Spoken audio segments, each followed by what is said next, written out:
ایک ہمیشہ آپ کی پریس بریفنگس کے اندر ہم دیکھتے ہیں کہ you have a lot of focus on کربنگ on illegal spectrum اور انلیگل اسپیکٹرم, اس کے ساتھ بارڈر مینجمنٹ, یہ آپ کی بریفنگز میں کافی اس کے اوپر آپ ڈسکشن بھی کرتے ہیں, you try to explain all the things. مگر جو ایک امیجیٹ ریئیکشن آتا ہے اس کے اوپر جو کہ بہت سارے سوالات کو جنم دیتا ہے کہ بارڈر پر تو فوج اور ایف سی ہے, پھر اسمگلنگ کیوں ہو رہی ہے, بارڈر پر جب فینس لگ چکی ہے تو انفلٹریشن کیوں ہو رہی ہے, اور ایرانی خام تیل ہو, برانڈڈ سگریٹس ہوں, پیٹرول ہو, ڈرگز ہو, جو بھی ہو, تو اگر یہ بارڈر سے ہی ہو رہا ہے اور اس کا راستہ انلیگل اسپیکٹرم کے لیے کھل رہا ہے, تو پھر اس میں فوج کا, فینس کا کیا کردار رہ جاتا ہے؟ میں چاہوں گی اس پر بھی آپ اپنا رد عمل دیں, اور سب سے بڑی چیز یہ کلیئر کر دیں کہ انلیگل اسپیکٹرم سے کے حوالے سے سب سے بڑی مخالفت آپ کو خود کیا لگتا ہے کس جانب سے, کن کوارٹرز کی جانب سے آ رہی ہے؟ بہت شکریہ. I think you are talking in context of our last briefing that we had, جہاں پہ ہم نے لیگل اسپیکٹرم کی بات کی اور کس طرح یہ لیگل اسپیکٹرم جو اربوں روپیہ غیر قانونی کا سرپرستی کرتا ہے اس کرمنل مافیا کی اور دہشت گردی کی. اور اس میں یہ جو کنفیوژن ہے کہ اگر بارڈر پہ فینس ہے لگا ہوا ہے اور فوج لگی ہوئی ہے تو پھر یہ کیسے لیگل اسپیکٹرم آپریٹ کر رہا ہے؟ تو دیٹ مینس کہ سم ہو شاید فوج جو سی ہے اس کی اجازت دیتی ہے یا اس کی سرپرستی کرتی ہے. دیکھیں یہ اس میں and you talked about the Iranian تیل, اس کی آپ نے بات کی کہ وہ کیوں آتا ہے, یہ کمپلیکس ایشو ہے. اس کو پہلے لیٹس ٹاک اباؤٹ دس جو ایشو ہے آپ کا تیل کا, یا باقی اپنے بات کی, then we'll talk about fence, اور اس کو سمجھنا آئی تھنک ضروری ہے. یہ جو بلوچستان کے علاقے ہیں جو متصل ہیں اس کے ساتھ ایران کے ساتھ, دے آر ناٹ لائک, ان کو اگر آپ دیکھیں تو انفراسٹرکچر اور سہولیات کی طرح وہ اس طرح نہیں جس طرح ہم یہاں شہر میں پنڈی میں یا اسلام آباد یا لاہور میں. وہاں پہ آپ نے تیل کی بات کی تو وہاں تیل ایسے نہیں کہ آپ گاڑی چلائیں گے اور پیٹرول اسٹیشن پہ چلے جائیں گے اور تیل ڈالیں گے. آپ نے گروسریز لینی ہے تو آپ کسی مارکیٹ میں جائیں گے اور گروسریز وہاں سے سپر مارکیٹ سے کارٹ بھریں گے لے کے. وہاں پہ جو بنیادی سہولیات ہیں ان کی کمی ہے, چاہے وہ تیل ہو, چاہے وہ صاف پانی ہو, تعلیم ہو, صحت ہو, روزگار کے مواقع ہو. تو ایک اور بڑے وسیع علاقے, اینڈ اٹ از ناٹ کہ یہ آج ہے, یہ دہائیوں سے ہے, ایک عرصے سے. تو دے ہیو, ان کی جو ایک اکنامک سسٹم ہے اس میں ان کی ایک ڈپینڈنس ہے آن کراس بارڈر ٹریڈ. کیونکہ اگر وہاں پہ ان وسیع علاقوں میں اگر آپ جو ضروریات زندگی میں زندہ رہنے کے لیے وہ نہیں دیتے اور وہ پرووائڈ نہیں کرتے, اور آپ فوج کو کہیں کہ آپ ادھر آ جائیں اور یہ بارڈر سیل کر دیں اور بالکل بند کر دیں اور کوئی چیز نہیں آنے دیں, تو پھر تو یہ مافیا مزید خوش ہوگا, کہے گا اچھا جی یہ مقامی لوگ اور فوج ہم نے آمنے سامنے کھڑے کر دی. تو ضرورت اس امر کی ہے اور اس پہ کام بھی ہو رہا ہے کہ بدتدریج وہاں پہ جو آلٹرنیٹو جو روزگار ہے اور یہ سہولیاتیں فراہم کی جائیں. آپ نے دیکھا ہوگا, میں نے اپنی بریفنگ میں ہی بات کی کہ چمن میں جب یہ ون ڈاکومنٹ رجیم کا انعقاد ہوا تو حکومت نے اور فوج کے تعاون کے ساتھ حکومت نے اور فوج نے مل کے وہاں پہ ایک وہ مارکیٹ, آلٹرنیٹو مارکیٹ, میں نے بارڈر مارکیٹ کی بات کی کہ 94 ایکڑ بن رہی ہے, یہاں شاپس کریٹ کی جا رہی ہیں اور فیسلٹیز پرووائڈ کی جا رہی ہیں. ابھی آپ نے دیکھا ہے کہ زرملان میں جتنا وہاں 1000 ایکڑ جو سی زمین ہے اسے زیر کاشت لایا جا رہا ہے. یہ جو آپ کے متصل علاقے ہیں ان بہت ادھر کیپیسٹی ہے ان بارڈر ایریاز میں ایگریکلچر کی, جو آپ, اور ان کے اوپر بھی بہت سے پروجیکٹس ان سے بلوچستان کی گورنمنٹ کے ساتھ مل کے کنسیو کیے جا رہے ہیں, ان پہ کام بھی شروع ہو گئے. تو we have to, the state has to provide first وہاں پہ بیسک انفراسٹرکچر اینڈ آلٹرنیٹو جو آپ کی امپلائمنٹ ہے, جو روزگار ہے متبادل, اور آپ وہ نہ دیں کہ سب کچھ بند کر دو. تو does it make any logic? اور پھر جو یہ بھی آپ کو پتہ ہے کہ جو وہاں سے چیزیں آتی ہیں, مثلا یہ تیل آتا ہے تو اس کے جو پرمٹ ہے فوج تو نہیں جاری کرتی, آرمی یا ایف سی تو نہیں جاری کرتی.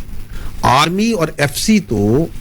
ایک کنسسٹنٹ کوشش کر رہی ہے کہ یہ جو انلیگل ٹریڈ ہے اس کو کم کیا جائے.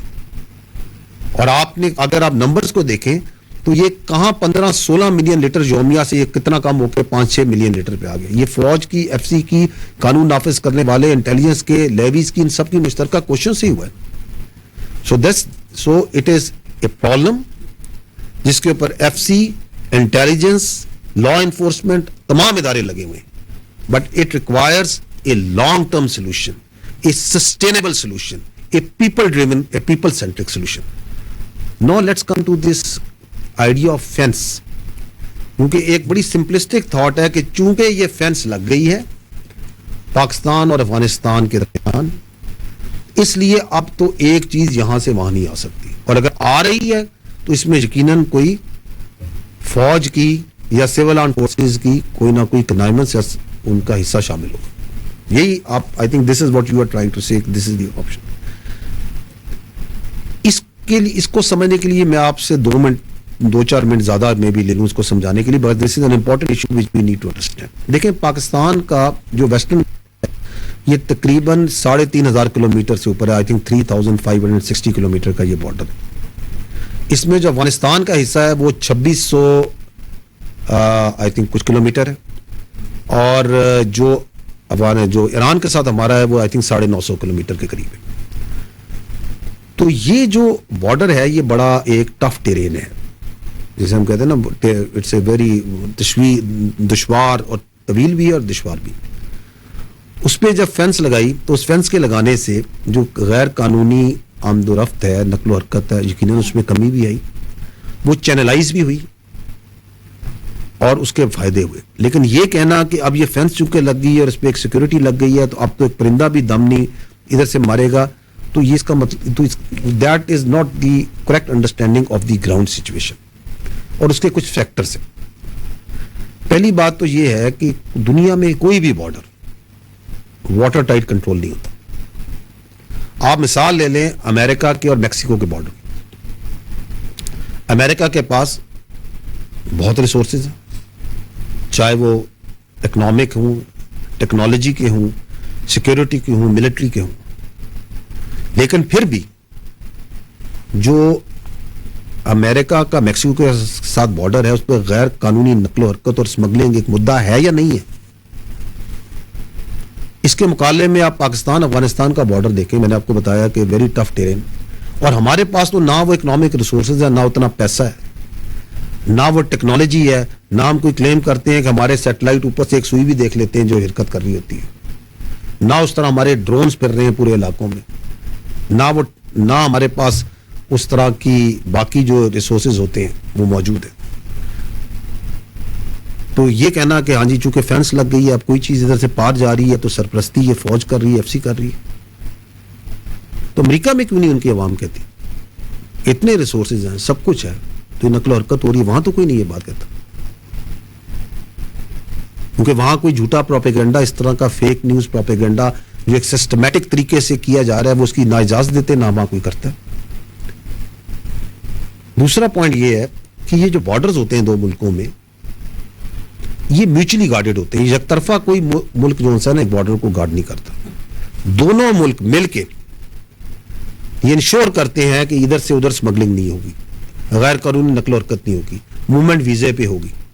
اور ہر چیز جو سی ایک ترتیب قوانین اور قاعدے کے مطابق. آپ مجھے بتا دیں کہ پاکستان افغانستان کے بارڈر میں کیا یہ دوسری جو سائڈ ہے اس کے پاس یہ ول آپ کو نظر آتی ہے؟ یہ ون ڈاکومنٹ رجیم ویزا ہم امپلیمنٹ کرتے ہیں، ادھر سے تو کوئی ول نہیں. اور اگر نمبرز کی بات کی جائے تو پاک افغان جو بارڈر ہے اس کے اوپر آئی تھنک 1457 آئی تھنک 1400 سے اوپر 1452 یا 1457 آئی تھنک 52 کے قریب پاکستان کی چیک پوسٹیں ہیں، جبکہ افغانستان کی جو چیک پوسٹیں ہیں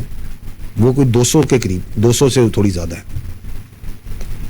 اگر نارمل دیکھا جائے تو I think it's the ratio is ایک پاکستانی چیک پوسٹ پہ maybe I think numbers میں تھوڑا سا اوپر نیچے میں ہوگی 5-1. ایک پاکستان کی 5 سے زیادہ چیک پوسٹوں پہ افغانستان میں ایک چیک پوسٹ لگائی ہوئی. سو اس سے وہ بھی نظر آ جاتا ہے کہ how much they are interested کہ اس بارڈر کو وہ مینج کریں، کنٹرول کریں. ریسورسز کی کمی بھی ہو سکتی ہے. لیکن interestingly it is not only less number of posts or the border guard. ہم نے یہ بھی دیکھا ہے کہ جب غیر قانونی نقل و حرکت ہوتی ہے، سمگلنگ ہوتی ہے یا اور لوگ پار کرائے جا رہے ہوتے ہیں تو اس طرف سے فائر کر کے اور طریقوں سے اس کو فیسیلیٹیٹ کیا جاتا ہے. یہ کون سے اور دو ملکوں کے بارڈر میں ہوتا ہے کہ جہاں پہ جو بارڈر میں جو موومنٹس ہیں اس کو آپ فیسیلیٹیٹ کر رہے ہیں ایک ملک کے، جی چلیں جی آپ اس کو پار کریں. اگلا پوائنٹ جو تیسرا پوائنٹ ہے وہ سمجھنے کی ضرورت ہے کہ یہ جو بارڈر کراسنگ پوائنٹس ہیں آپ کے جہاں سے یہ زیادہ تر آمد و رفت ہوتی ہے، وہاں پہ خالی ایف سی کی تعینات نہیں ہے، وہاں ملٹیپل ایجنسیز تعینات ہیں. کسٹمز ہے، ایف آئی اے ہے، لیویز ہے، ایف سی ہے، جن کا زیادہ کام حفاظت کے لیے ہوتا ہے، and there are multiple other agencies. اور ضرورت اس امر کی ہے کہ ان کے اوپر ایک سینٹرل انتظامی ڈھانچہ بنایا جائے تاکہ یہ جو بیانیہ بنایا جاتا ہے کہ یہ اس کو پار کرائے، یہ پار کرائے، تو ایک سینٹرل اتھارٹی بنائی جائے جو آتھرائز بھی ہو، اتھارٹی بھی ہو، اور جو رسپانسبل بھی ہو، اور انٹر ڈپارٹمنٹل کوارڈینیشن بھی بہتر ہوگی. اور چونکہ یہاں پہ بہت افغانی بھی ہیں اور نقل و حرکت بھی بہت زیادہ ہے، افغانستان ایک لینڈ لاڈ کنٹری بھی ہے، اس کا بھی اسٹریس ہے ان بارڈر کراسنگز پہ، تو دیر از اے نیڈ کہ یہاں پہ جو ریسورسز ہیں بڑھائے جائیں تاکہ جس سپیڈ کے ساتھ وہاں پہ موومنٹ ہونی ہے اس کا جو ٹیکنیکل سکیننگ کا اکوپمنٹ ہے بڑھایا جائے. اور اس سلسلے میں جو آپ کی حکومت ہے وہ اس پہ بڑی سیریسلی اس پہ کام کر رہی ہے تاکہ جو سا سسٹم کو زیادہ افیکٹو اور زیادہ ایک سینٹرل اتھارٹی کے نیچے لائے گا. But there is yet another issue, اور وہ ایشو یہ ہے کہ پاک افغان جو بارڈر ہے اس پہ متعدد ڈیوائیڈڈ ولیجز اور قبائل ہیں، اور یہ صدیوں سے ہیں اس علاقے میں. جس طرح ہم یہاں سمجھتے ہیں کہ اس بارڈر کو اس طرح مینیج کیا جا سکتا ہے، نقل و حرکت کو اس طرح کنٹرول کیا جا سکتا ہے، تو گراؤنڈ پہ the situation is a little bit more complex. And then پانچویں بات یہ ہے کہ آپ کا یہ جو افغانی ہے جو مہاجرین کی شکل میں لاکھوں کی تعداد میں پاکستان میں موجود، رجسٹرڈ بھی ہیں، غیر قانونی بھی ہیں، اس کی وجہ سے بھی آپ کی نقل و حرکت از ناٹ ویری سمپل، اس پہ بہت سٹریس ہوتا ہے کیونکہ یہاں پہ وہ لوگ موجود ہیں لاکھوں کی تعداد میں، ڈاکومنٹس بھی انلیگل بنے ہوئے ہیں. اینڈ دیٹ از وائی کہ آپ نے دیکھا ہوگا کہ کافی عرصے سے یہ حکومت جو سی ہے اور قانون نافذ کرنے والے ادارے بھرپور کوشش میں کنسسٹنٹلی کر رہے ہیں کہ یہ جو غیر قانونی تارکین وطن ہیں they must go back to their countries،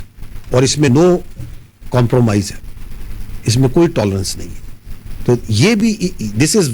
one of the tool, اگر اس پہ کام مکمل کیا جائے جس طرح کیا جا رہا ہے تو اس سے بھی یہ آپ کی انلیگل کراسنگز ہیں اور موومنٹ ہے گڈس کی، یہ کم ہوگی. اگر آپ ان ساری چیزوں کا احاطہ کریں جو میں نے آپ کو بریفلی بتائی ہیں تو آپ کو یہ اندازہ ہوگا کہ یہ جو بیانیہ بناتے ہیں کہ یہ فینس ہے اور سیکیورٹی لگ گئی ہے، اب تو کوئی چیز اگر آ رہی ہے تو یہ تو پھر فوج کی سرپرستی میں آ رہی ہے اور جان کے یہ کر رہے ہیں، تو وہ بیانیے کی دو ہی وجوہات ہو سکتی ہیں کہ یا تو یہ بیانیہ بنانے والے زمینی حقائق سے بالکل بے خبر ہیں، کچھ نہیں انہیں پتا، یا پھر انہیں مکمل پتا ہے and they are on a agenda کہ ہم نے اس بیانیے کو بنانا ہے اور ہم نے لوگوں کو بیوقوف بنانا ہے اور ہم نے فوج کے اور عوام کے درمیان بد اعتمادی پیدا کرنی ہے، ہم نے لوگوں کے ذہن میں زہر گھولنا ہے. اور میرا یہ خیال ہے کہ زیادہ یہ بیانیہ بنانے والے لوگ یہ بے خبر نہیں ہیں، بالکل باخبر ہیں اور جان کے بناتے ہیں. دوسری وجہ اس کو بنانے کی ان کا ایک اور فائدہ بھی ہے، وہ یہ کہ یہ جو ایشو ہے اس کو اتنا متنازع کر دو، اتنا کنفیوز کر دو تاکہ جو ایکچوئل ایشوز ہیں جن کی ہم نے بھی نشاندہی کی وہ ریزالو نہ ہو. اور اس کا فائدہ یہ ہے کہ وہ جو انلیگل اسپیکٹرم جو اس سے اربوں روپے کما رہا ہے، جب وہ ایشوز ریزالو نہیں ہوں گے تو وہ کاروائی ان کی دہاڑیاں چلتی رہیں گی، because you have made this issue so complex, so confused کہ یہ جو میں نے آپ کو بتائیں جو اصل وجوہات ہیں، جو اصل انڈرسٹینڈنگ ہے وہ بننے نہ دو. So that is why they do it. اس لیے ہمیں یہ چاہیے کہ ہم اصل اس مسئلے کو سمجھیں، اس کا بھرپور تدارک کریں. اور امپورٹنٹ جو پوائنٹ ہے، ویری امپورٹنٹ پوائنٹ، وہ یہ ہے کہ ڈسپائٹ یہ جو بیانیہ بنایا جاتا ہے، وی مسٹ آلسو ایکنالج، جو میں نے پہلے بھی کہا کہ یس فینس بننے سے اور سیکیورٹی لگنے سے انلیگل کراسنگس اور موومنٹس پہ کنٹرول آیا ہے. It is not ideal, it can get better and better provided we keep on working and we keep on investing on this. اور آپ نے دیکھا ہوگا اکثر و بیشتر، شاید آپ نے پریس ریلیزز میں بھی آئی اسپیئر کی دیکھا ہوگا کہ ہم یہ جو خارجی ہیں، ان خارجی دہشت گردوں کو ہم کئی بار فینس پہ انگیج کرتے ہیں اور وہ مارے جاتے ہیں کیونکہ وہ اس فینس ایک رکاوٹ بنی ہے ان کے لیے. اور اس کی مانیٹرنگ ہو رہی ہے ایک طریقے کے ساتھ. But lot can be done and most importantly the most important action that we need to take is that کہ جو پکڑا جائے, چاہے وہ دہشت گرد ہے,